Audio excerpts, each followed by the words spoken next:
Hello guys, আজকে ছোট একটা ফুলের বাগান দেখাবো। তবে হ্যাঁ, আপনি যদি একজন ফুল লাভার হয়ে থাকেন তাহলে আজকে ভিডিওটা আপনার জন্য। Hello guys, it's me Rocky and welcome to my new blog. চৌরাস্তার যাদবপুরের একটা চিপার মধ্যে যে এত সুন্দর একটা নার্সারি, এটা আমি প্রত্যেক দিন দেখি, কিন্তু ভিতরে আসলে ঢোকার তেমন সুযোগ হয় না। তো আজকে ঢুকেই পড়লাম। তো আমি যদি দেখাই আপনাদের নার্সারিটা ঘুরে, তাহলে দেখতে পাবেন অনেক রকমের গাছ, মানে এখানে অনেক রকমের ফুল। আপনারা চাইলে কিন্তু এখান থেকে ফুল সংগ্রহ করতে পারবেন। ফুলের গাছ ভালোবাসেন যারা, তারা আসলেই প্রকৃতির এক ভিন্ন রূপের পূজারী।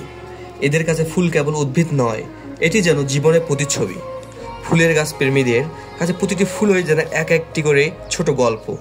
তাদের কাছে প্রতিটি পাপড়ি, প্রতিটি রং এবং প্রতিটি গন্ধের পেছনে লুকিয়ে থাকে এক গভীর আবেগ। কর্মব্যস্ত জীবনে মানসিক শান্তি পাওয়ার এক দারুণ উপায় হলো ফুলের বাগান। আরও একটি কথা কি জানেন, ফুলের গাছ ভালোবাসেন এমন মানুষেরা সাধারণত শান্ত ও ধৈর্যশীল এবং আশাবাদী হন।